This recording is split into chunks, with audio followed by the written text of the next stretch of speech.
जय हिंद साथियों, आज के अपने हम इस वीडियो में ये सारे पे बात करेंगे कि ये सारे से कहाँ से क्वेश्चन पूछे जा सकते हैं प्री में। तो आइए बिना देर करते हुए चलते हैं। जैसा कि ये सारे का जो अधिनियम संख्या है, सॉरी जो यहाँ का सन है, इस सन में पारित किया गया 1963 में ये सारे पारित किया गया। और सबसे पहले आप ये जाने कि सर्वप्रथम जो ये सारे पारित किया गया था, सर्वप्रथम ये सारे 1877 में पारित किया गया था। सर्वप्रथम ये सारे कब बना था? तो सर्वप्रथम ये सारे 1877 में बना था। उसके बाद जो वर्तमान ये सारे है, वर्तमान ये सारे में ये जानना जरूरी है कि कितने भाग हैं, कितने अध्याय हैं, कितने चैप्टर हैं। तो वर्तमान जो ये सारे इस समय 1963 का है, ये सारे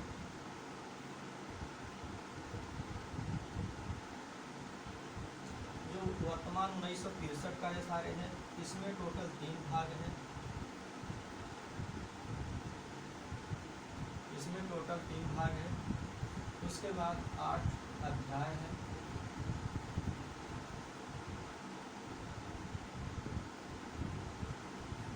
आठ अध्याय हैं, 44 सेक्शन है।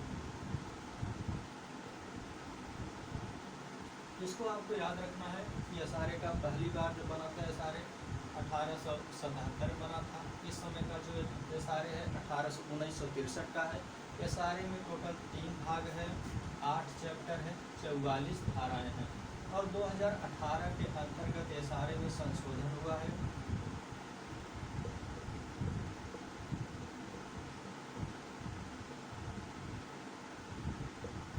2018 के अंतर्गत ये सारे में संशोधन हुआ। तो कौन कौन सी धाराओं में ये सारे में संशोधन हुआ? तो ये सारे की धारा 10 के अंतर्गत संशोधन हुआ, और धारा 14 और धारा 20, धारा 20 और धारा 14 को और धारा 10 को 2018 के द्वारा संशोधन किया गया, अर्थात इनको प्रतिस्थापित किया गया है। यह क्वेश्चन इम्पॉर्टेंट है, यह पूछ सकता है कि 2018 में ये सारे की किन किन धाराओं को प्रतिस्थापित किया गया। तो आपको धारा 20, धारा 14, धारा 10 इन तीनों धाराओं को याद रखना है कि इन तीनों धाराओं को 2018 के संशोधन के द्वारा प्रतिस्थापित किया गया है। ये रही धारा, ये रहा ये सारे का नॉर्मल चीज़ें। ये सारे कब बना, ये सारे का प्रथम बार अधिनियमन कब हुआ था, 2018 में कौन कौन सी धाराओं में संशोधन किया गया था।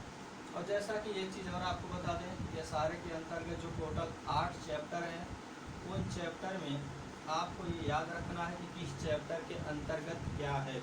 जैसे अध्याय 1 के अंतर्गत हम बात करें,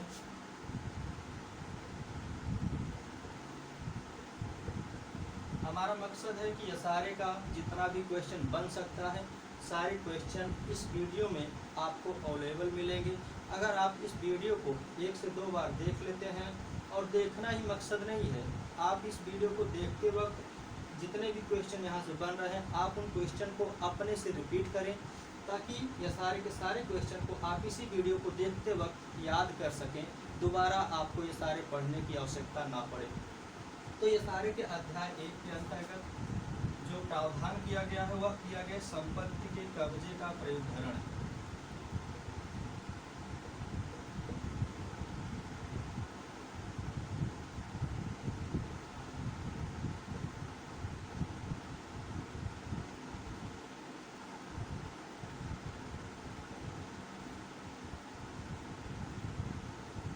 सारे के अध्याय 1 के अंतर्गत, क्योंकि ये यहाँ से क्वेश्चन पूछे जाते हैं कि इस अध्याय में क्या है, इसलिए आपको अध्याय पे थोड़ा सा 1-2 बार देख के जरूर जाना है। हो सकता है अगर क्वेश्चन पूछ लिया रहेगा तो आपको वहाँ से दिक्कत हो सकती है।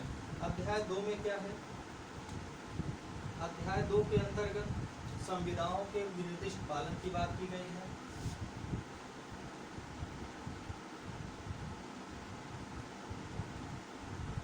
अध्याय 2 के अंतर्गत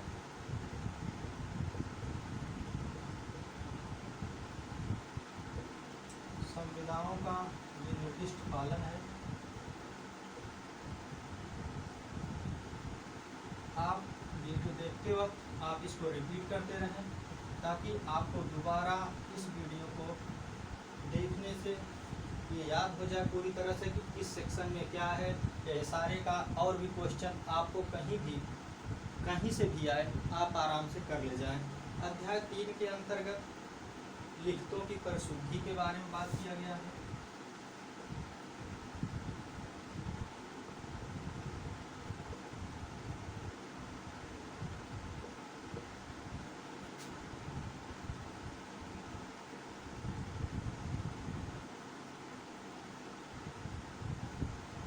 अध्याय 3 में लिखतों की परिशुद्धि के बारे में प्रावधान है। अध्याय 4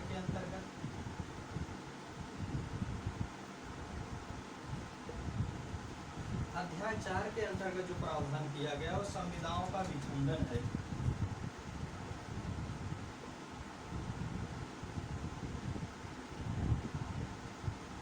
संविदाओं का विखंडन का प्रावधान।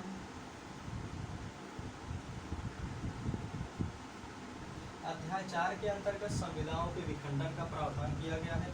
अध्याय 5 के अंतर्गत लिखतों का रद्दकरण है। अध्याय 5 के अंतर्गत क्या है? तो अध्याय 5 के अंतर्गत लिखतों का रद्दकरण।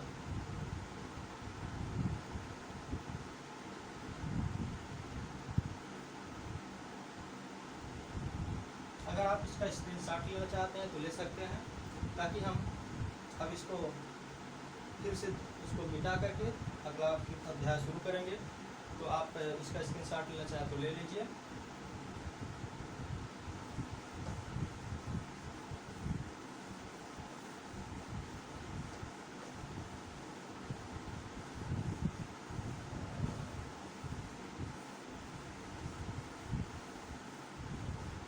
अध्याय 6 की बात करें तो अध्याय 6 में घोषणात्मक टिप्पणियां हैं।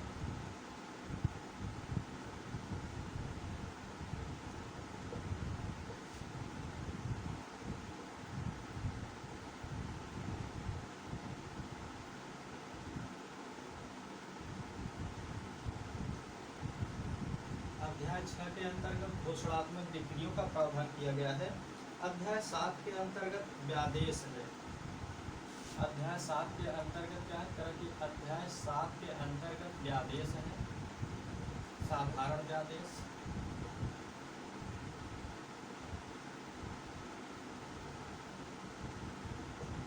अध्याय 7 के अंतर्गत साधारण व्यादेश है।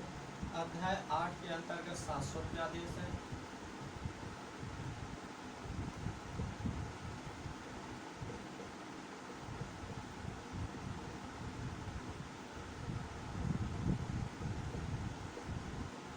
अध्याय 8 के अंतर्गत शाश्वत व्यादेश है। अब इसमें आपको ये चीज़ याद रखना है, शाश्वत और साधारण व्यादेश ये याद रखना है किस अध्याय में है। कोई अध्याय याद रहे या न रहे, लेकिन अध्याय 8 आपको और अध्याय 7 और अध्याय 6 ये तीनों अध्याय आपको याद रहना चाहिए कि अध्याय 6 के अंतर्गत घोषणात्मक डिग्रियों के बारे में प्रावधान किया गया है। अध्याय 7 के अंतर्गत साधारण व्यादेश है। अध्याय 8 के अंतर्गत शाश्वत व्यादेश है। अब थोड़ी सी एक बात और आपको बताना भूल गए, ये सारे जो है 1963 यह कब बना और कब प्रवृत्त हुआ, इसे भी जानना जरूरी है, क्योंकि यहाँ से भी क्वेश्चन पूछे जाते हैं। तो ये सारे जो है 13 दिसंबर 1963 को बनी थी।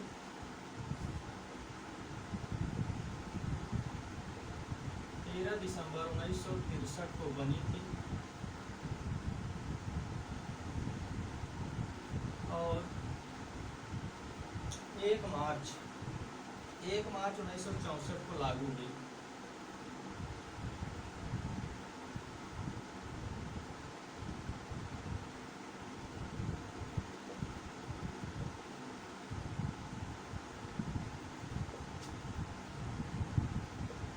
दिसंबर 1963 को बना और 1 मार्च 1964 को लागू हुआ। और एक चीज़ जानना जरूरी है, ये सारे के अंतर्गत जो 44 धाराएं दी गई हैं, इसमें धारा 43 संशोधन से संबंधित है। धारा 43 संशोधन से संबंधित है। ये सारे के अंतर्गत जो संशोधन किया जाता है उसका प्रावधान कहाँ किया गया? धारा 63 में संशोधन का प्रावधान किया गया है। ये सारे की धारा 44 को निरसित कर दिया गया है। ये सारे की धारा 44 क्या है, निरसित है। अक्सर ये क्वेश्चन पूछा जाता है। 4 सेक्शन दे दिए जाएंगे आपसे, 40, 41, 42, 43, 40, 41, 42 और 44। अब इसमें पूछ लिया जाएगा कि इन सेक्शन में से कौन सा सेक्शन निरसित है, तो आपको सीधा सीधा सेक्शन 44 दिखाना है, सेक्शन 44 निरसित है। तो इस तरह से आपको ये जानना है कि ये सारे के अंतर्गत सेक्शन 44 को निरसित किया गया है, सेक्शन 43 संशोधन से संबंधित है। अब चलते हैं सेक्शन वाइज, सेक्शन के हिसाब से चलते हैं। सेक्शन में कौन से सेक्शन आपको पढ़ने हैं, कहाँ से सेक्शन से क्वेश्चन पूछे जाते हैं। सारे सेक्शन को कवर नहीं करना है, तो उसी सेक्शन को कवर करना है जहाँ से क्वेश्चन पूछे जाते हैं। इसको अगर आप स्क्रीनशॉट लेना है तो ले लीजिए। आगे चलते हैं।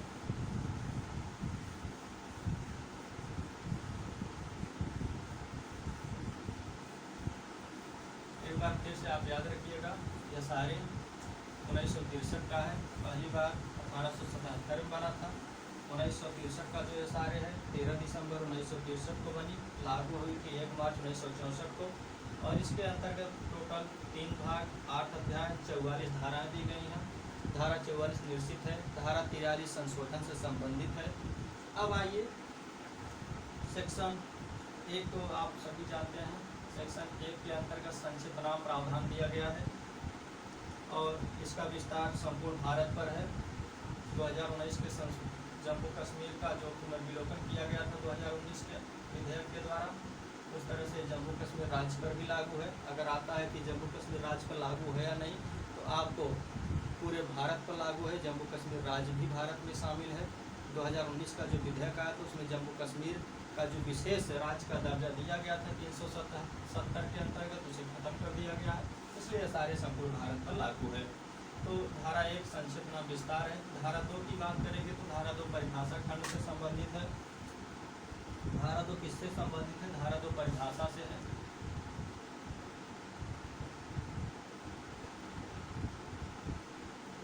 धारा 2 परिभाषा से है। इन परिभाषाओं के अंतर्गत आपको केवल 2 परिभाषाओं पर थोड़ा सा ध्यान रखना है। पहला है बाध्यता। बाध्यता बाध्यता का तात्पर्य है विधि द्वारा प्रवर्तनीय हर एक कर्तव्य। बाध्यता का यहाँ पे दिया गया है। बाध्यता का मतलब क्या है? तो बाध्यता का मतलब होता है विधि द्वारा प्रवर्तनीय हर एक कर्तव्य जो है बाध्यता के अंतर्गत आता है। विधि द्वारा प्रवर्तनीय हर एक कर्तव्य, विधि द्वारा प्रवर्तनीय हर एक कर्तव्य को क्या माना जाएगा? तरह की विधि द्वारा प्रवर्तनीय हर एक कर्तव्य बाध्यता है। इस चीज़ को आपको याद रखना है। उसके बाद दूसरा है प्रतिस्थापन, व्यवस्थापन। दूसरा क्या है? दूसरा है व्यवस्थापन है। पहली परिभाषा है, क्योंकि इसमें अगर हम पूरा विधिवत लिखते चलेंगे तो बहुत ज़्यादा समय लगेगा और वीडियो बहुत लंबा हो जाएगा। मेरा मकसद है कम समय में आपको ये सारे के सारे क्वेश्चन को बता दें जहाँ से क्वेश्चन आने वाले हैं। तो इसलिए हम थोड़ा शार्ट में चलेंगे ताकि कम समय लगे और पूरे क्वेश्चन को कवर कर सकें। तो व्यवस्थापन के अंतर्गत क्या है? व्यवस्थापन के अंतर्गत इस परिभाषा के अनुसार ऐसी लिखत आती है जो भारतीय उत्तराधिकार अधिनियम द्वारा परिभाषित यथा बिल और वसीयत से भिन्न होती है। ऐसी लिखत है, चाहे वह जंगम संपत्ति हो चाहे स्थावर संपत्ति हो। तो यहाँ सिर्फ आपको ये ध्यान रखना है कि यह भारतीय उत्तराधिकार अधिनियम के अंतर्गत बिल और वसीयत से भिन्न लिखत आती है। ये चीज़ें आपको यहाँ पे ध्यान रखना है सिर्फ, और कुछ नहीं है। वैसे क्वेश्चन ये पूछा नहीं गया है, लेकिन व्यवस्थापन पूछे जाने की संभावना है, इसलिए व्यवस्थापन को आपको ज़्यादा फोकस करके रखना है। क्वेश्चन अगला जो क्वेश्चन बन सकता है वो क्वेश्चन आपका बन सकता है धारा 4 के अंतर्गत।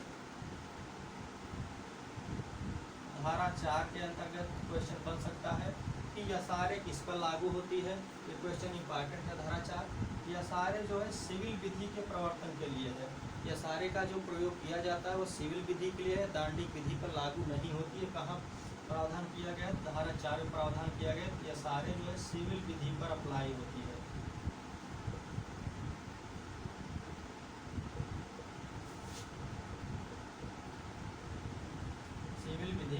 लागू होती है, न कि क्रिमिनल विधि पर। सिविल विधि पर लागू होती है, न कि क्रिमिनल लॉ पर। तो ये चीज़ आपको ध्यान में रखना है कि धारा 4 के अंतर्गत ये बताया गया है कि सारे सिविल प्रक्रिया संहिता पर लागू होती है, सिविल विधि पर लागू होती है, या क्रिमिनल पर लागू नहीं होती है। अब बात आती है धारा 5 के अंतर्गत। इस सेक्शन में यह प्रावधान किया गया है कि अचल संपत्ति से, देखिए धारा 5 को आपको धारा 5 और धारा 7 इन दोनों को एक साथ पढ़ना होगा। उसके बाद फिर धारा 5 और धारा 6 को एक साथ पढ़ना होगा। यहाँ धारा 5 में क्या है, धारा 5 में अचल संपत्ति से प्रयुद्धरण की बात की गई है, स्थावर संपत्ति से, स्थावर संपत्ति के प्रयुद्धरण की बात की गई है।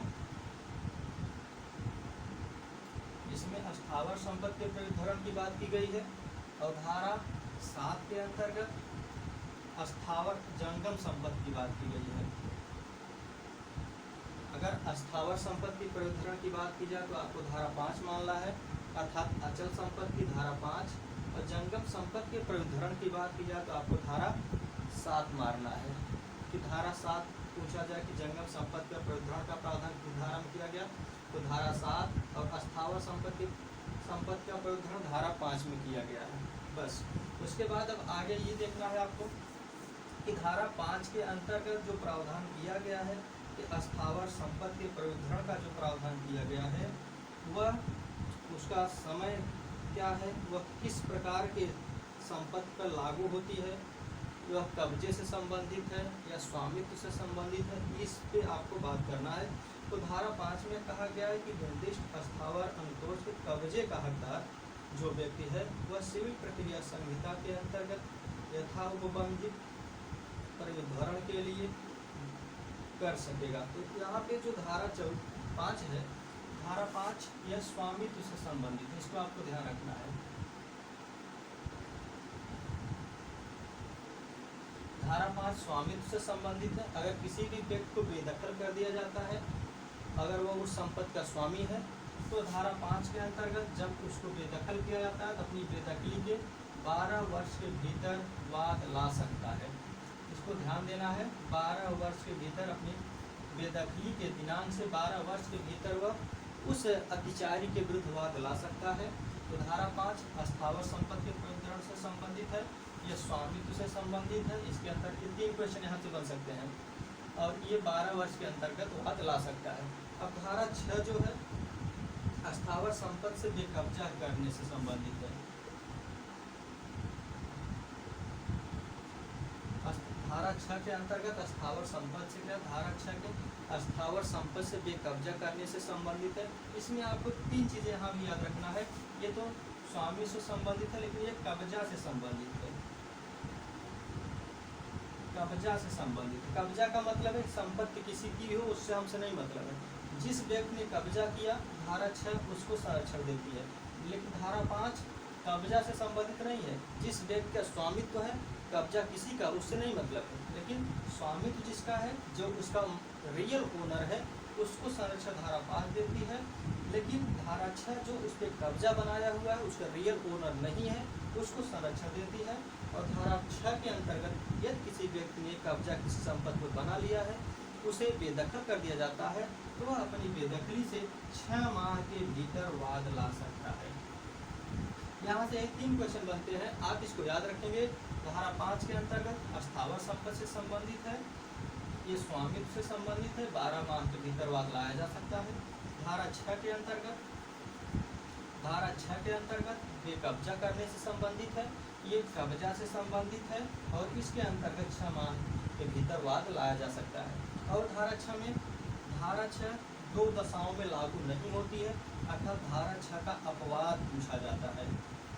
धारा 6 के 2 अपवाद हैं। धारा 6 के कितने अपवाद हैं, ये क्वेश्चन कई बार पूछा गया है, क्योंकि धारा 5 भी कई बार पूछा गया है, धारा 4 भी कई बार पूछा गया है, और धारा 6 भी कई बार पूछा गया है, इसलिए इस पर आपको ज़्यादा फोकस करना है। तो धारा 6 के 2 अपवाद बताए गए हैं। पहला अपवाद यह है कि यदि ये टाइम पीरियड 6 माह का टाइम पीरियड बीत जाता है,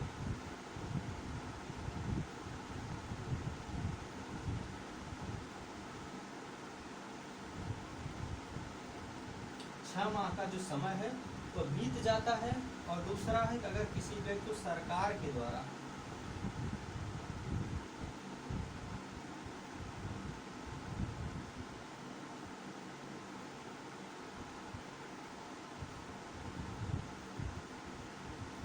माह का समय बीत जाने पर और किसी व्यक्ति सरकार के द्वारा बेदखल कर दिया जाता है, तो वह उसके विरुद्ध धारा 6 के संरक्षण का लाभ नहीं मिलेगा, वह वाद नहीं ला सकता, क्योंकि 6 माह का समय सीमा है, वह बीत जाएगा तब भी वह वाद नहीं ला सकता।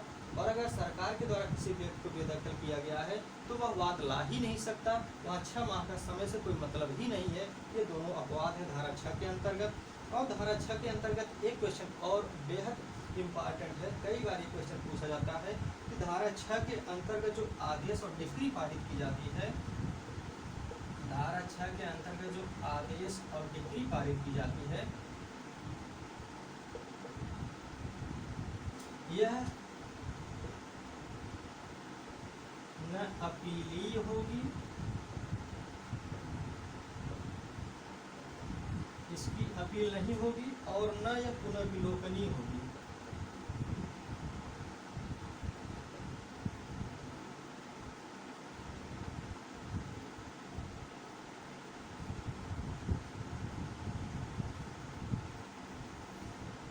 क्वेश्चन पूछा जाता है कि धारा 6 के अंतर्गत पारित की गई डिक्री पुनर्विलोकन होगा, पुनरीक्षण होगा, अपील होगा, न पुनर्विलोकन होगा, न पुनरीक्षण होगा, सॉरी न अपील होगी।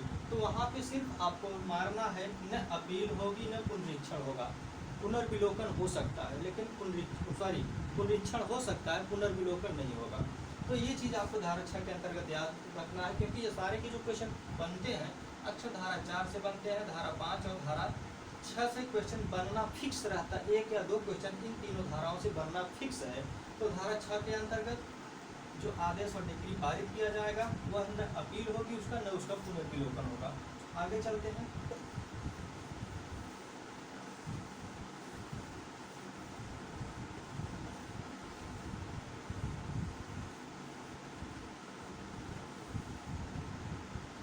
धारा 7 अस्थावर संपत्ति अचल संपत्ति से संबंधित धारा 5 था। धारा 7 जो है जंगम संपत्ति से संबंधित, हमने आपको पहले इसका चर्चा किया कि धारा जो 7 है यह 5 से कोरिलेट करना है। धारा 5 अस्थावर संपत्ति से संबंधित है, धारा 7 जो है जंगम संपत्ति से संबंधित है।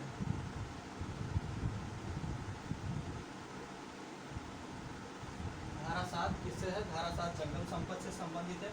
अब धारा 8 का सिर्फ आपको हेडिंग याद करना है।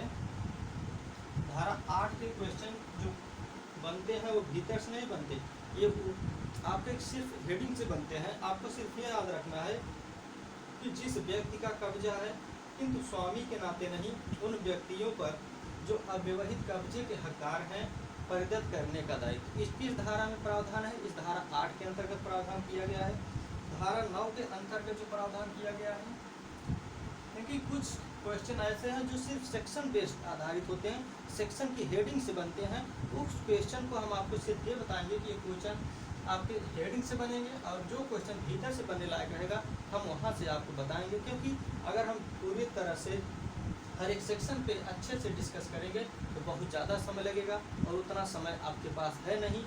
इसलिए सिर्फ जहाँ से क्वेश्चन बन सकते हैं उसी पे हमारा फोकस करना मेन टारगेट है। तो धारा 9 के अंतर्गत यह प्रावधान किया गया है कि संविदा पर आधारित अंतोष के वादों में प्रतिरक्षाएं, आज जो प्रतिरक्षा की बात की गई है, जो प्रतिरक्षा की बात की गई वो धारा 9 के अंतर्गत की गई है। इसमें भी सिर्फ आपको हेडिंग याद रखना है।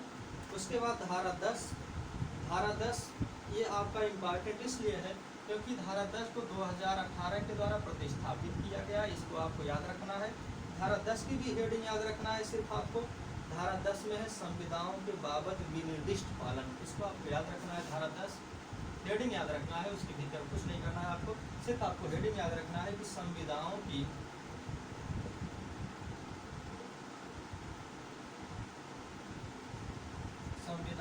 बाबत विनिर्दिष्ट पालन।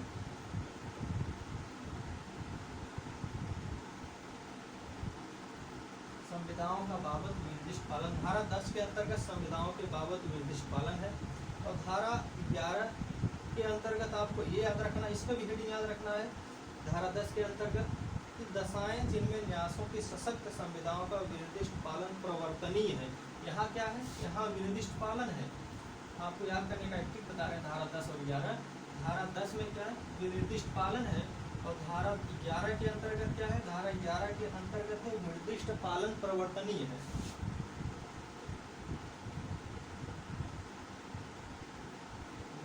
विनिर्दिष्ट पालन प्रवर्तनीय है।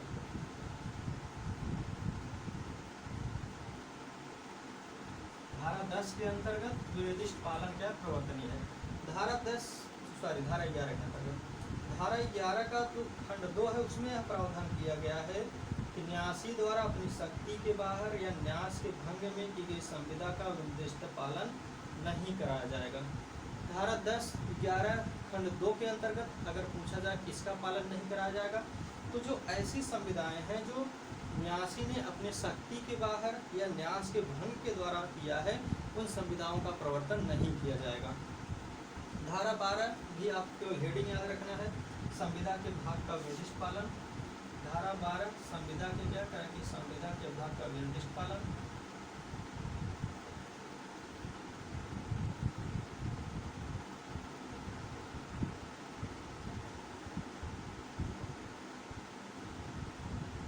धारा 12 संविदा के भाग का निर्दिष्ट पालन।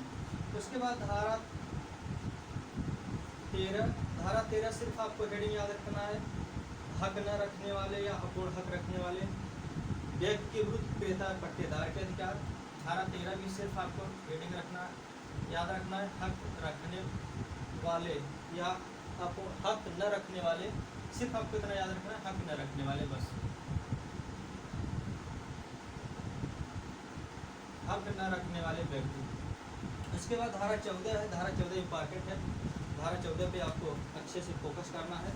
धारा 14 में यह कहा गया है, क्योंकि धारा 14 आपका 2018 के द्वारा प्रतिस्थापित भी है, कह रहा है कि ऐसी कौन सी संविधाएं हैं जिनका विनिर्दिष्ट पालन नहीं कराया जा सकता। एक क्वेश्चन अच्छा है, इम्पॉर्टेंट है, पूछा जाता है और पूछा जाएगा भी। इसमें यह कहा गया कि संविधाओं का विनिर्दिष्ट प्रवर्तनीय नहीं है, प्रवर्तनीय नहीं है।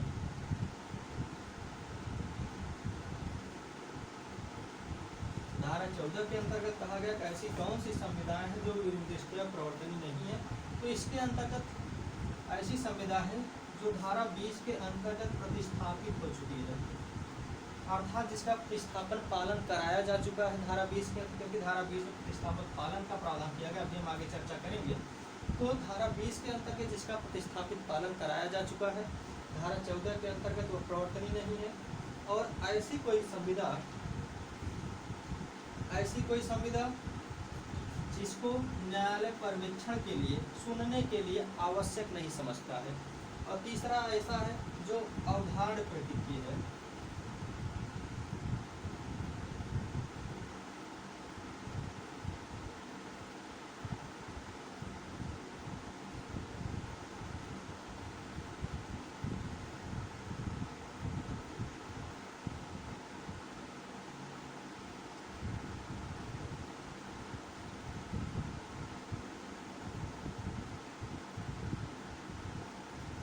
धारा 14 के अंतर्गत 3 ऐसी कंडीशन हैं जिनमें संविधाओं का प्रवर्तन नहीं कराया जा सकता, जो धारा 20 के अंतर्गत प्रतिस्थापित पालन कराया जा चुका है।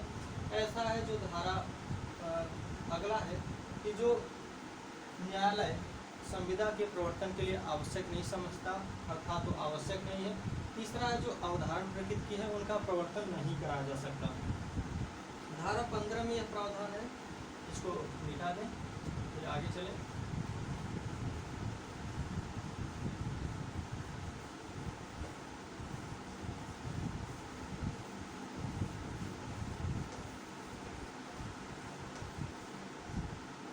धारा 15 में है कौन सी संविधा पालन अब प्राप्त कर सकेगा, इसको भी आपको हेडिंग याद रखना है।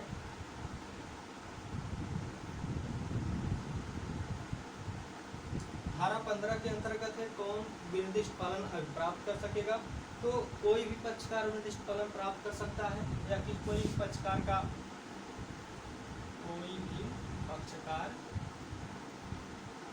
प्राप्त कर सकता है, या कोई भी अभिकर्ता या हितबद्ध व्यक्ति।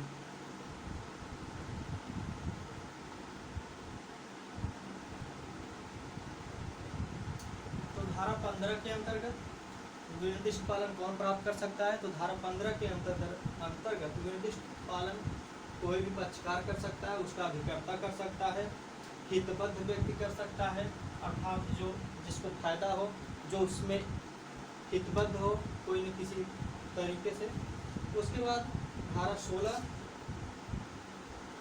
16 सिर्फ आपको हेडिंग रखना है, अनुतोष का वैयक्तिक वर्जन किस सेक्शन में है, तो आपको सिर्फ सेक्शन 16 दिखाना है और कुछ नहीं करना इस पे। अनुतोष का सिर्फ वैयक्तिक वर्जन,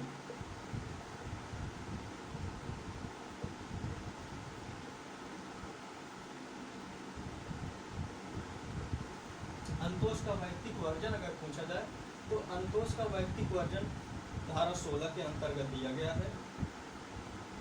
उसके बाद धारा 17 आपको नहीं पढ़ना है। धारा 18 सिर्फ आपको हेडिंग याद करना है, फेर फार किए बिना अप्रवर्तन।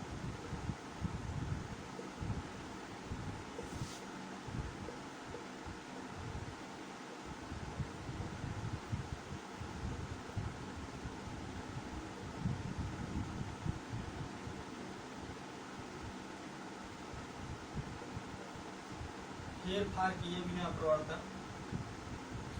यदि आप इस वीडियो को देख लेंगे तो मुझे पूरा उम्मीद है, 100% मैं गारंटी के साथ कह सकता हूँ कि आपके एसआरए के जितने भी क्वेश्चन पूछे जाएंगे इस वीडियो से बाहर एक भी क्वेश्चन नहीं जाएंगे। जितने भी क्वेश्चन आएंगे सब इसी वीडियो से इंक्लूड रहेंगे, सब इसी वीडियो से आएंगे। और जो भी क्वेश्चन पूछे जाएंगे मैं उसी क्वेश्चन को इंक्लूड कर रहा हूँ, और सिर्फ विधिवत इसलिए भी नहीं चर्चा कर पा रहा हूँ क्योंकि समय का अभाव है, और जहाँ से क्वेश्चन पूछे जाएंगे उसी पे फोकस करना मेरी भी जिम्मेदारी है, ताकि आपको एग्ज़ाम में अच्छे मार्क मिले और आप एग्ज़ाम में क्वालिफाई कर जाएं। अब अगला जो सेक्शन है सेक्शन 20 है, इम्पॉर्टेंट सेक्शन है, कई बार पूछा जाता है। यह प्रतिस्थापित पालन से संबंधित है।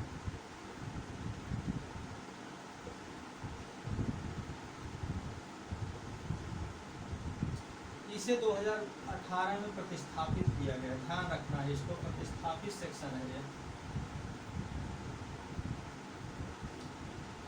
ये इसलिए भी इम्पॉर्टेंट है क्योंकि ये 2018 प्रतिस्थापित है। डायरेक्ट यहाँ से क्वेश्चन पूछ सकता है कि कौन सी धारा 2018 प्रतिस्थापित की गई है, 18, 19, 20, 21, तो आपको 20 मारना है, 20 प्रतिस्थापित धारा है।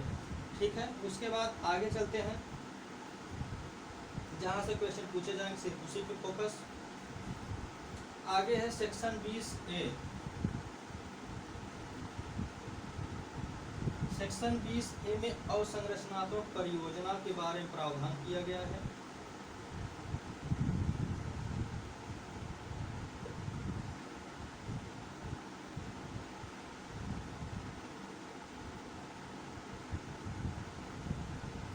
सेक्शन 20A के अंतर्गत क्या है, सेक्शन 20A के अंतर्गत अवसंरचनात्मक परियोजना के बारे में बात किया गया है, जिसमें यह कहा गया है कि इस अधिनियम के अधीन किसी वाद में अनुसूची में निर्दिष्ट अवसंरचनात्मक परियोजना में से संबंधित संविदा में न्यायालय द्वारा कोई भी व्यादेश नहीं वहाँ मंजूर किया जाएगा जहाँ व्यादेश की संविदा में ऐसी अवसंरचनात्मक परियोजना की प्रगति या पूरा होने में कोई अड़चन आती है, कोई अड़चन पैदा होती है। अब उसके बाद धारा 20B चलते हैं। 20B भी आपको याद रखना है, केवल हेडिंग याद रखना है 20B का। 20B के अंतर्गत है आपका विशेष न्यायालय।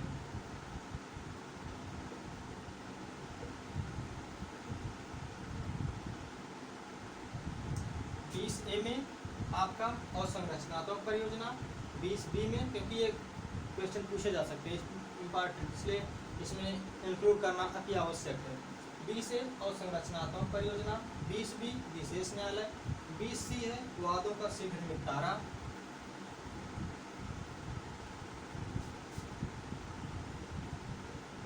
20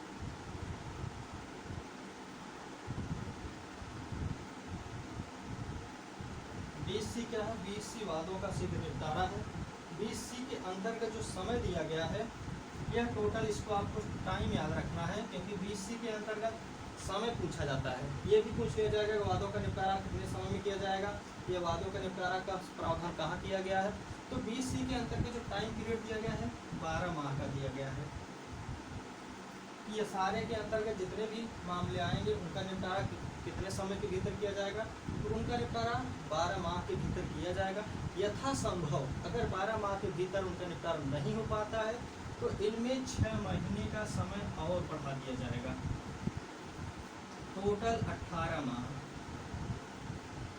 18 माह के भीतर जो मैक्सिमम टाइम पीरियड है 18 माह है। 18 माह के भीतर इशारे के अंतर्गत किसी मामले का निपटारा करना आवश्यक है, धारा 17 के अकॉर्डिंग। अब आगे चलते हैं। सेक्शन 21 पूछा गया है 2 बार क्वेश्चन। सिर्फ इसमें ये याद रखना है कि ये प्रतिकर से संबंधित है और कुछ नहीं।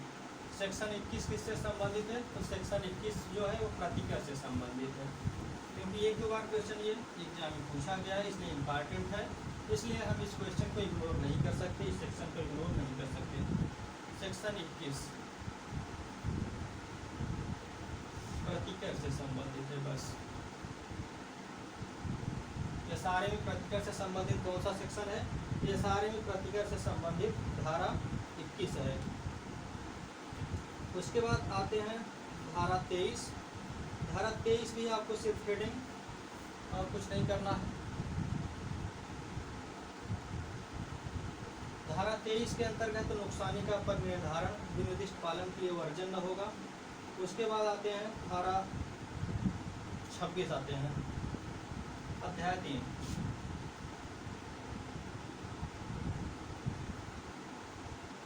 अध्याय 3 आते हैं। एक चीज़ ये आपको याद रखना है, अध्याय 3 के अंतर्गत कितने सेक्शन हैं, क्योंकि अभी ये हाल में ये क्वेश्चन छत्तीसगढ़ सिविल जज में पूछा गया था कि अध्याय 3 के अंतर्गत कितने सेक्शन हैं। तो अध्याय 3 के अंतर्गत मात्र एक सेक्शन है, धारा 26। इम्पॉर्टेंट क्वेश्चन है ये, इसको आपको याद रखना है कि अध्याय 3 के अंतर्गत मात्र एक सेक्शन शामिल किया गया है, धारा 26। धारा 26 में लिखतें कब परिशोधित की जाएंगी, लिखतों की परिशोधन के बारे में प्रावधान किया गया है। यहाँ लिखिए लिखतों का परिशोधन।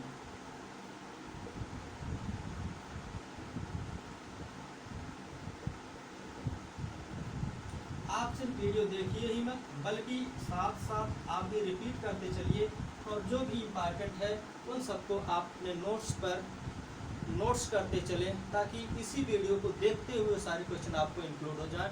यदि आपको ये वीडियो देखना, इस क्वेश्चन को लेवल देखना अच्छा लग रहा है तो आप इसको शेयर करें, अपने जितने भी फ्रेंड्स हैं जो बिहार में एग्ज़ाम देने के लिए प्रेजेंट होने वाले हैं उन सबके पास पहुंचाएं, और वीडियो को लाइक करना, शेयर करना, सब्सक्राइब करना ना भूलें। अगर इसका कंटेंट वीडियो का आपको नहीं अच्छा लग रहा है तो आप बेशक वीडियो को अनसब्सक्राइब कर दीजिए, अनलाइक कर दीजिए, डिसलाइक कर दीजिए, हमें कोई फ़र्क नहीं पड़ता। अगर आपको अच्छा लग रहा है तो आप शेयर करना, लाइक करना ना भूलें। आगे धारा 26 लिखतों के परिशोधन के बारे में बात करता है। लिखतों की परिशोधन कब की जाएंगी? तो लिखतों की परिशोधन है जब कोई लिखत कपट के द्वारा प्राप्त किया गया हो, भूल के द्वारा प्राप्त किया गया हो, छल के द्वारा प्राप्त किया गया हो, विधि के द्वारा वर्जित हो। इस तरह के अगर कोई लिखते हैं तो उनमें परिशोधन किया जाए। परिशोधन का मतलब होता है शुद्ध करना। कोई भी लिखत है, लिखत अगर कपट से कर दिया गया, भूल से कर दिया गया, छल से कर दिया गया, कोई भी मिस्टेक है, विधि द्वारा वर्जित है, बाउंड हो गया सरकार के द्वारा, तो उनमें परिशोधन करना है, मतलब उसको अमेंडमेंट करना, सुधार करना, ताकि उसका प्रवर्तन कराया जा सके। धारा 26। उसके बाद अगला है सेक्शन 27। सेक्शन 27 भी इम्पॉर्टेंट है आपके लिए।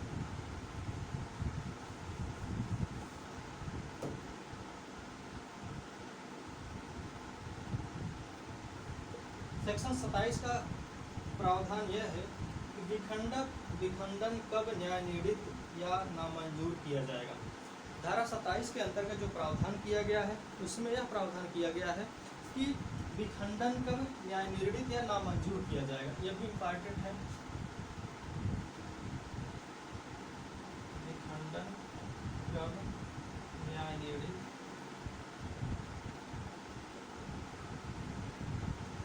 या नामंजूर किया जाएगा।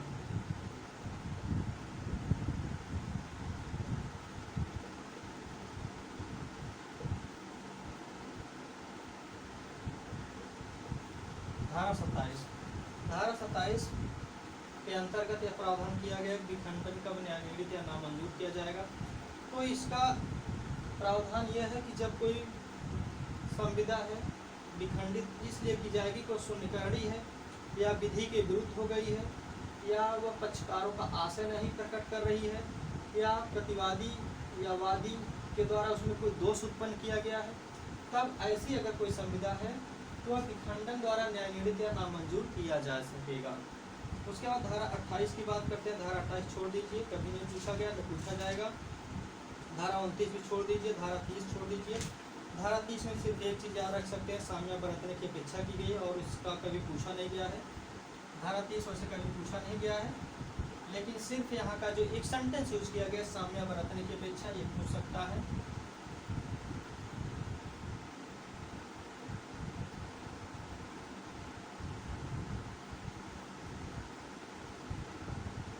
ये पूछ सकता है कि किस धारा के अंतर्गत साम्य बरतने की अपेक्षा की गई है।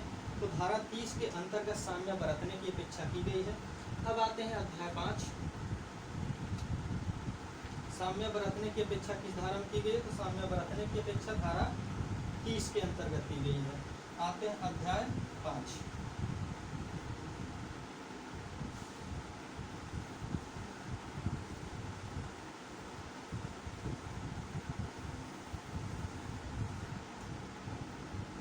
अध्याय 5 के अंतर्गत धारा 31 है।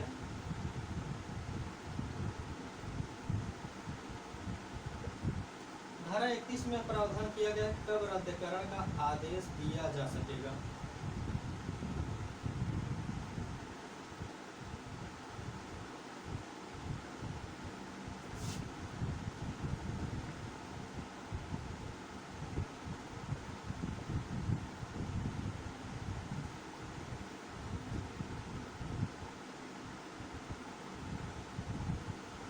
धारा 31 के अंतर्गत प्रोविजन किया गया कब रद्दीकरण का आदेश दिया जाएगा।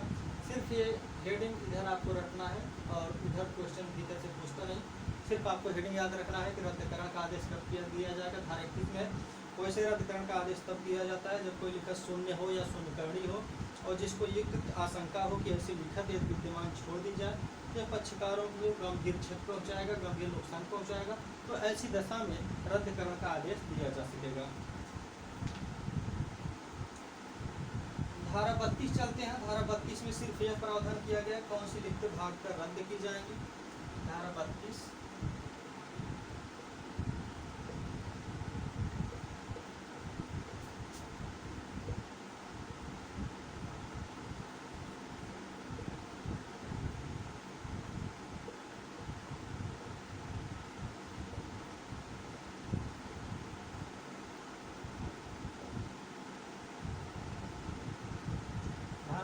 में प्रावधान किया गया कौन सी लिखित भाग कर रद्द की जाएंगी। कहा गया कि जहाँ की कोई लिखत विभिन्न अधिकारों और विभिन्न बाध्यताओं का साक्ष्य हो वहाँ न्यायालय उचित मामले में उसे भाग कर रद्द कर सकेगा और अवशिष्ट को बना रहने दे सकेगा। तो सिर्फ आपको हेडिंग याद करना है कब रद्दीकरण का आदेश दिया जाएगा। 31 कौन सी लिखित भाग कर रद्द की जाएंगी। 32 धारा 33 में एक चीज़ रखना है फायदा प्रत्यावर्तित कराने या प्रतिकर दिलाने की अपेक्षा। वैसे प्रतिकर की बात धारा 21 में भी किया गया है। धारा 21 में कहा गया है, धारा 21 में प्रावधान किया गया है कि कतिपय मामलों प्रतिकर दिलाने की शक्ति, और उसके बाद धारा 33 में भी कहा गया है कि फायदा प्रत्यावर्तित करने या प्रतिकर दिलाने की अपेक्षा करने की शक्ति। तो दोनों में थोड़ा सा डिफरेंस है। अगर डायरेक्ट आए केवल प्रतिकर दिलाने की शक्ति तो 20 मारना है आपको। अगर आए फायदा प्रत्यावर्तित धारा 33, क्योंकि ये क्वेश्चन देखिए मेरा मोटो जो क्वेश्चन पूछे गए हैं और पूछे जाने वाले हैं उन्हीं को इंक्लूड करना इस वीडियो में और किसी को इंक्लूड नहीं करना है। इसीलिए मैं सिर्फ अगर जहाँ से क्वेश्चन सेक्शन बेस्ड बनते हैं तो मैं सिर्फ सेक्शन को बता रहा हूँ, उसके भीतर मटेरियल पर नहीं जा रहा हूँ।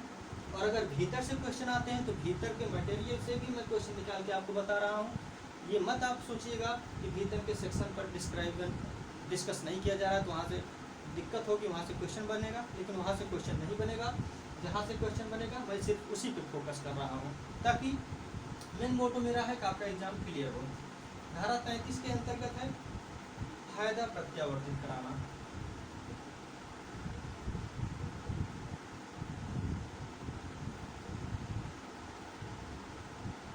फायदा प्रत्यावर्तित करना या प्रतिकर दिलाने की अपेक्षा, ये आपको इतना सेक्शन याद करना है। तो उसके बाद आते हैं धारा अध्याय 6 के अंतर्गत घोषणात्मक टिप्पणी।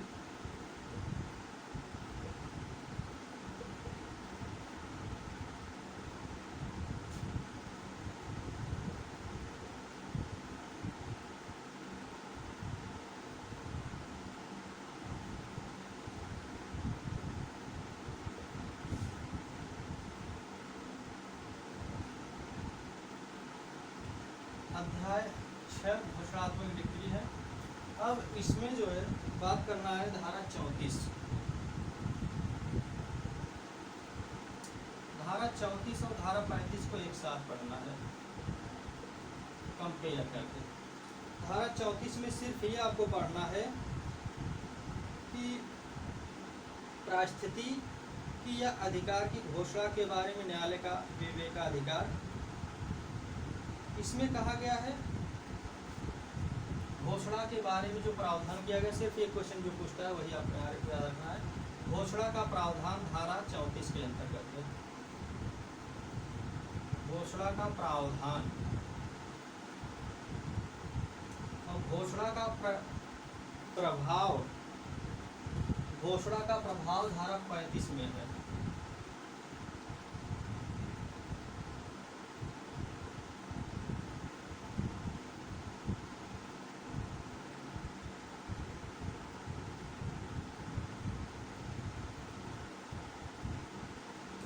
ये ध्यान देना है, घोषणा का जो प्रावधान किया गया धारा 34 में किया गया है, और जो इसका प्रभाव है घोषणा का इफेक्ट जो पड़ेगा वो 35 में किया गया है। यहाँ पे कंफ्यूजन क्रिएट करता है क्योंकि दोनों घोषणा डिक्लेरेशन से रिलेटेड है, लेकिन घोषणा का प्रभाव 35 में है, घोषणा का प्रावधान 34 में। इसको आपको ध्यान रखना है इन दोनों सेक्शन में बस, और इधर कुछ नहीं आपको ध्यान रखना है। अब सीधा चलते हैं सेक्शन 36, इम्पार्टेंट सेक्शन है, अध्याय 7 भाग 3।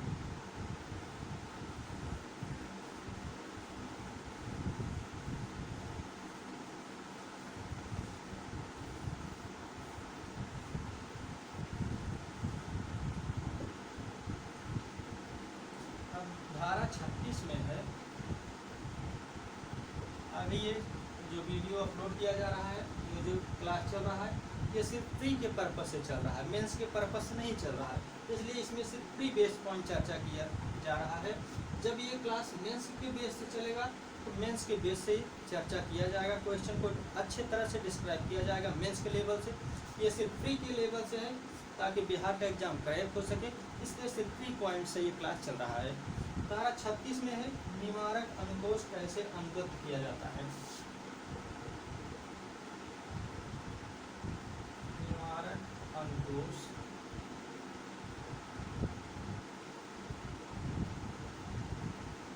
कैसे अनुगत किया जाता है।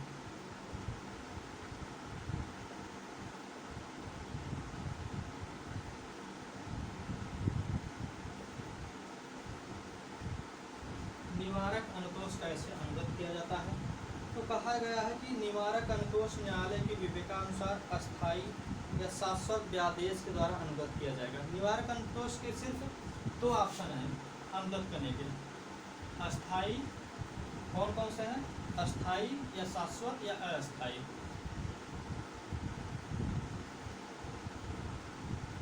अस्थायी व्यादेश है, उसके बाद दूसरा है आपका शाश्वत व्यादेश या अस्थायी, इसी को शाश्वत को ही अस्थायी कहते हैं। तो धारा 36 के अंतर्गत निवारक अनुतोष कैसे अनुगत किया जाएगा, तो धारा 36 के अंतर्गत जो निवारक अनुतोष अनुगत किया जाएगा वो 2 प्रकार से अनुगत किया जाएगा, या तो अस्थायी व्यादेश के माध्यम से किया जाएगा या तो अस्थायी व्यादेश के माध्यम से किया जाएगा, अकॉर्डिंग टू सेक्शन 36। अब बात आती है धारा 37 की, क्योंकि इधर से सेक्शन इम्पॉर्टेंट है। उधर के सेक्शन शुरू में 4, 5, 6 से क्वेश्चन पूछता है, उसके बाद इधर 20 ABCD, उसके बाद सेक्शन 14, उसके बाद 20 ABCD पूछता है, उसके बाद इधर 34, 35 पूछता है, उसके बाद इधर 36 से लेकर 44 तक के सेक्शन पूछे जाते हैं। तो सेक्शन 36 में यह है अस्थायी और शाश्वत आदेश, सिर्फ हेडिंग याद करना है। अस्थायी और शाश्वत आदेश,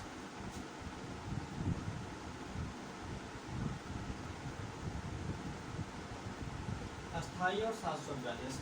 अस्थायी 36 में कहा गया कि निवारक अनुतोष कैसे अनुरोध किया जाएगा, तो निवारक अनुतोष अस्थायी और शाश्वत आदेश से अनुरोध किया जाएगा, 36 बता दिया गया। अब 37 में अस्थायी और शाश्वत आदेश के बारे में बताया गया। अस्थायी और शाश्वत आदेश होता क्या है? अस्थायी आदेश का मतलब होता है कि ऐसा आदेश जो न्यायालय के निर्णय के बाद दिया जाता है, जिसको परिवर्तित नहीं किया जाता, हमेशा के लिए रहता है। और जो अस्थायी आदेश होता है कुछ ही समय के लिए रहता है, जब तक न्यायालय का लास्ट डिसीजन नहीं आ जाता तभी तक के लिए अस्थायी आदेश रहता है। लेकिन अस्थायी आदेश, शाश्वत आदेश न्यायालय के लास्ट जजमेंट आने के बाद रहता है, या सदा हमेशा के लिए रहता है। अब बात आती है अध्याय 8 की। ये चीज़ें आपको अगर न समझ में आई हो तो एक बार फिर से मैं बता दे रहा हूँ। अस्थायी आदेश, जब कोई भी सुनवाई चल रही है न्यायालय में, उस समय किसी भी संपत्ति को पक्षकारों के द्वारा नुकसान होने की यदि अपेक्षा है, उनको शंका है कि किसी भी पक्षकार के द्वारा उस संपत्ति को क्षति पहुंचाई जा सकती है, नुकसान पहुंचाया जा सकता है, बयान किया जा सकता है, कुछ भी किया जा सकता है जिससे उसको नुकसान होने की संभावना है, तो न्यायालय जब तक उस जजमेंट का, जब तक उस बात का लास्ट डिसीजन नहीं आ जाता, तब तक न्यायालय उस संपत्ति को, उस वस्तु को यथास्थिति बरकरार रखने के लिए अस्थायी आदेश जारी करती है कि वह संपत्ति जिस दशा में है, इसी को स्टे कहते हैं। अस्थायी आदेश को ही स्टे कहा जाता है, उसी को उसी दशा में रोक दिया जाता है कि कोई भी पक्षकार उस पर कोई भी छेड़खानी नहीं करेगा, वह संपत्ति जैसी है यथावत वैसी बनी रहे। तो जो शाश्वत आदेश है, शाश्वत आदेश जब न्यायालय का डिसीजन आ जाता है अंतिम रूप से, तब न्यायालय जो जजमेंट पारित करती है वही शाश्वत आदेश कहलाता है। उसमें कोई पक्षकार जो ये पता चल जाता है कि वह उस पर विधिक उत्तराधिकार रखता है, विधिक हैसियत रखता है, उसके पक्ष में डिक्री जारी कर दी जाती है, उसको उस पर यथार्थ कायम रखने का कब्जा दे दिया जाता है। शाश्वत आदेश यह न्यायालय के डिसीजन के बाद आता है, न्यायालय के डिसीजन के गुणागुण को सुनने के बाद जारी किया जाता है शाश्वत आदेश। अब बात आती है 37 सेक्शन हो गया, सेक्शन 38। सेक्शन 38 में शाश्वत आदेश कब अनुदत्त किया जाता है?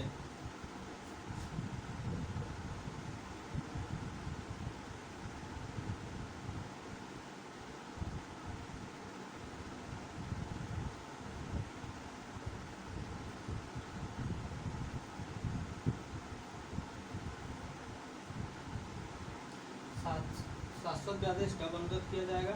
जैसा कि हमने बताया कि शाश्वत आदेश तब अनुदत्त किया जाता है जब कोई भी निर्णय न्यायालय में है और वो गुणा अवगुण के कारण पूरी तरह से सुना जा चुका है, उस पर दोनों पक्षकारों को सुना गया, उसके बाद जो आदेश पारित किया जाता है उसे शाश्वत आदेश कहते हैं। हमेशा के लिए प्रभुत्व रहता है, कुछ समय के लिए नहीं रहता है, हमेशा के लिए रहता है, यही है शाश्वत आदेश।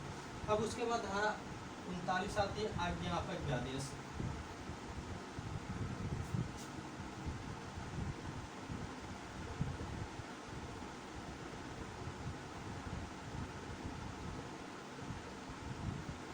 देखिए, बिहार सिविल जज में एसआरए से कम 3 से 5 क्वेश्चन पूछे जाएंगे, 3 से 5 क्वेश्चन पूछे जाएंगे। और इस वीडियो से 3 से 5 क्वेश्चन इस वीडियो में आपको मिल जाएंगे जो बिहार सिविल जज में पूछे जाएंगे, क्योंकि इसमें जो भी क्वेश्चन इंक्लूड किया जा रहा है, जो भी सेक्शन इंक्लूड किया जा रहा है, वहीं से क्वेश्चन बनते हैं, उससे बाहर एक भी क्वेश्चन बनने की उम्मीद नहीं है। तो धारा 38 क्या है? धारा 39 क्या है? धारा 39 है आज्ञापक आदेश। आज्ञापक आदेश मतलब होता है बाध्यकारी आदेश, बाध्यकारी आदेश।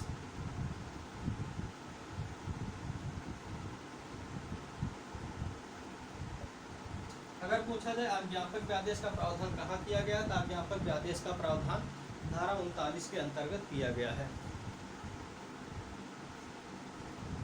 अब अगला सेक्शन देखते हैं, धारा 41।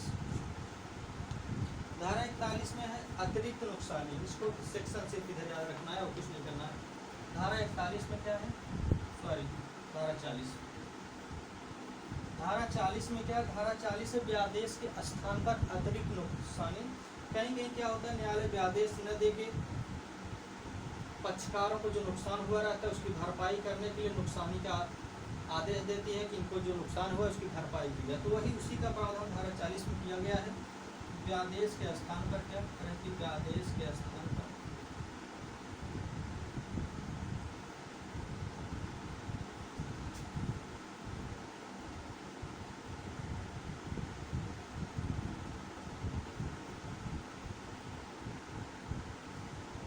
व्यादेश के स्थान पर अतिरिक्त नुकसानी का प्रावधान धारा 40 के अंतर्गत किया गया है। धारा 41 में व्यादेश कब नामंजूर किया जाएगा। धारा 41 सिर्फ हेडिंग याद रखना है, क्वेश्चन भीतर से नहीं पूछता, सिर्फ हेडिंग पूछता है कि अतिरिक्त नुकसानी का प्रावधान किस सेक्शन में है। आज यहाँ पर व्यादेश किस सेक्शन में है, ये बिहार सिविल जज 2018 में 2019 में दोनों में पूछा गया है। शाश्वत व्यादेश भी पूछा गया था। उसके बाद इस इधर से 36 से लेकर आपको 40 तक में सिर्फ सेक्शन ही फोकस करना है और याद करके जाना है किस सेक्शन में क्या है, क्योंकि यहाँ से 1 या 2 क्वेश्चन पूछे जाते हैं, हमेशा पूछे जाते हैं। इसलिए यहाँ से आपको क्वेश्चन को इस तरह से पकड़ के रखना है ताकि आपको क्वेश्चन बाउंस ना जाए। 41 क्या है, व्यादेश कब नामंजूर किया जाएगा।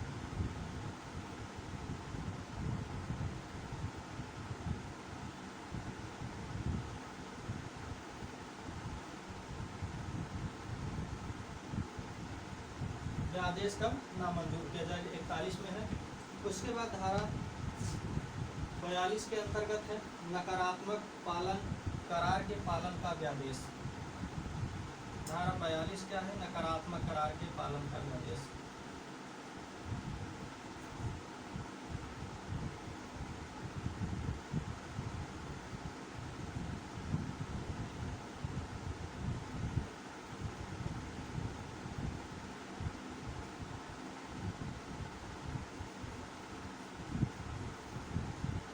नकारात्मक करार के पालन का व्यादेश। धारा 43 संशोधन से संबंधित है। ऑलरेडी हमने पहले ही आपको बताया धारा 43 संशोधन से संबंधित है। धारा 44 निरसित है। तो इस तरह से पूरा SRA खत्म हुआ और देखते हैं कि अगर SRA में और कोई क्वेश्चन बनने लायक है तो उस क्वेश्चन को भी हम इंक्लूड करा दे रहे हैं, ताकि एक भी क्वेश्चन, मेरा मेन मोटो है कि कोई भी क्वेश्चन आपसे एग्जाम में आए तो छूटे ना। इसलिए आप इस वीडियो को अच्छे से देखते हुए, रीड करते हुए आपको देखना है। इस वीडियो को पढ़ते हुए देखना है, ये नहीं कि आपको आंख मूंद के इस वीडियो को देखना है। इस वीडियो को देखते वक्त आपको क्वेश्चन रिपीट करते रहना है। हाँ, एक क्वेश्चन और यहाँ पे आपको जो बन सकता है उसको हम आपको यहाँ पे बता दें ताकि क्वेश्चन आए तो आपसे बाउंस ना हो।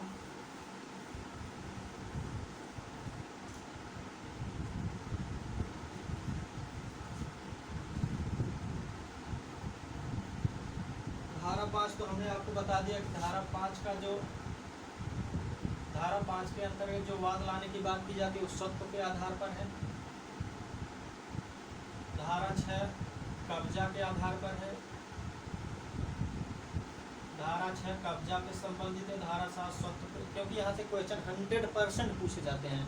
इन दो सेक्शन से 100% क्वेश्चन पूछे जाने की संभावना है। 5 सत्व पे है, 6 कब्जा पे है। 5 के अंतर्गत जो टाइम पीरियड है 12 माह का है बेदखली के लिए। इसके अंतर्गत टाइम पीरियड 6 महीने का है। इसके अंतर्गत न अपील होती है, न विलोपन होता है, सिर्फ पुनरीक्षण होता है। सिर्फ क्या होता है, सिर्फ पुनरीक्षण होता है।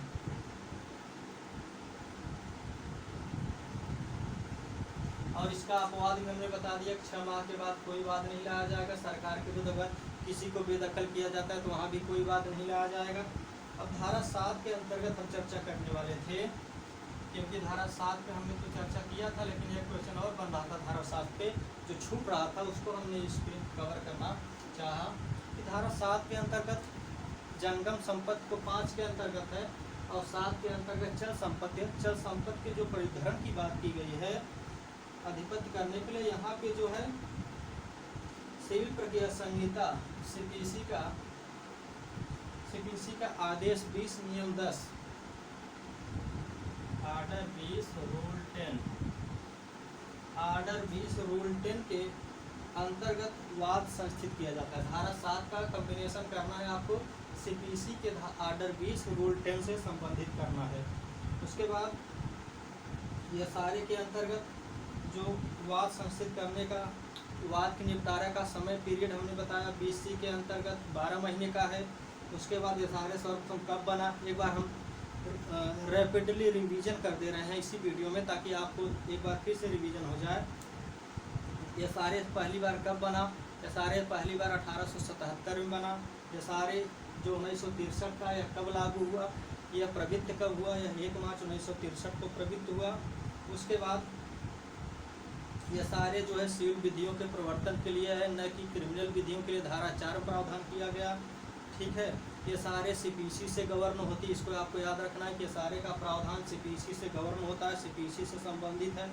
धारा 6 के अंतर्गत मैंने बता दिया पुनरीक्षण होता है, न अपील होगी न पुनर्विलोकन होगा 6 महीने के बाद, और सरकार के विरुद्ध बेदखल किए जाने पर कोई विवाद नहीं लाया जाएगा। इसको आपको याद रखना है, क्योंकि यहाँ से क्वेश्चन पूछा जाता है। बार बार मैं इस पर जोर दे किस लिए कह रहा हूँ, क्योंकि यहाँ से क्वेश्चन आपसे मिस हो जाएगा।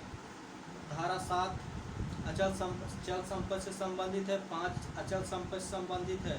धारा 9 प्रतिवादी को बचाव देती है। धारा 11 न्याय के से संबंधित संविदा के विशिष्ट पालन से संबंधित है। और संरचनात्मक परियोजना धारा 20A में है। एक चीज़ और याद रखना है, 20A जो अवसंरचनात्मक परियोजना है, 20A में जो संशोधन किया जाता है वह केंद्र सरकार की मंजूरी से किया जाएगा। 20A अवसंरचनात्मक परियोजना, इसमें जो संशोधन किया जाता है यह सरकार के माध्यम से किया जाएगा, सेंट्रल गवर्नमेंट। उसके बाद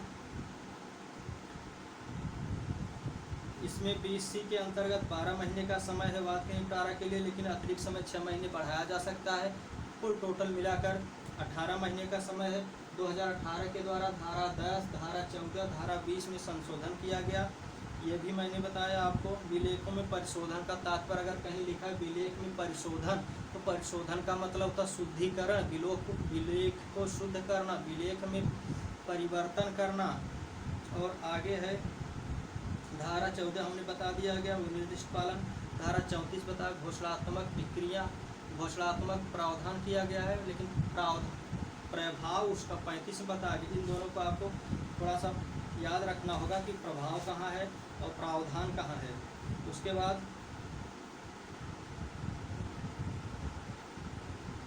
वैसे धारा के अंतर्गत जो भी प्रावधान किए गए थे सारे इस वीडियो में इंक्लूड कर दिए गए। ऐसा कोई भी सेक्शन हमें नज़र नहीं आ रहा है, या ऐसा कोई भी मैटर नज़र नहीं आ रहा है हमें कि अब जो इस वीडियो से बाहर हो, जो इस वीडियो में इंक्लूड ना हो। कि ये सारे में सारे जितने भी क्वेश्चन बन सकते थे, सारे क्वेश्चन, सारे सेक्शन जो इम्पॉर्टेंट थे, सबको इस वीडियो में कवर किया गया है। और इस वीडियो से पूरी गारंटी है कि ये सारे के जितने भी क्वेश्चन पूछे जाएंगे, चाहे बिहार सिविल जज पूछे जाए, चाहे MP सिविल जज, चाहे राजस्थान सिविल जज, चाहे UGC नेट, किसी भी एग्जाम में, ऑल जुडिशरी एग्जाम में, जहाँ ये सारे सब्जेक्ट है, चाहे LLM का हो, चाहे LLB का हो, एंट्रेंस हो, चाहे जो भी हो, प्री लेवल ना कि मेंस लेवल, क्योंकि ये प्री लेवल का क्लास है। तो वहाँ से यहाँ से सारे के क्वेश्चन कवर हो जाएंगे। इस वीडियो से बाहर ये सारे का कोई भी क्वेश्चन नहीं जा सकता। तो आज का वीडियो यहीं पे हम समाप्त करते हैं। अगर ये वीडियो आपको अच्छा लगा है तो आप इस वीडियो को शेयर करें, अपने सारे फ्रेंड्स के पास पहुंचाएं जो बिहार सिविल जज देने जा रहे हैं, ताकि उनको भी फायदा हो इस वीडियो का, वो भी अच्छे से क्वेश्चन करके आएँ। और नेक्स्ट वीडियो हम NIA एक्ट पे आपको प्रोवाइड करा देंगे। इस वीडियो के बाद NIA एक्ट पे वीडियो प्रोवाइड कराएंगे। और आप वीडियो को लाइक करना, शेयर करना, सब्सक्राइब करना ना भूलें। अगर आपको पसंद आ रहा है तब, अगर आपको पसंद नहीं आ रहा तो आप बेहिचक आप डिस्क्राइब कर दीजिए, अनसब्सक्राइब कर दीजिए, सब कुछ कर दीजिए जो आप करना चाहते हैं। लेकिन अगर पसंद आ रहा है, मेरी मेहनत पसंद आ रही है, मेरा वीडियो पसंद आ रहा है, तो आप मेरे वीडियो को लाइक करें, सब्सक्राइब करें, मुझे मोटिवेट करें। और अपने भाई बहनों को जो लोग इस जुडिशरी एग्जाम में अपीयर होने जा रहे हैं उन सब तक ये वीडियो पहुँचाएँ। जय हिंद, जय भारत।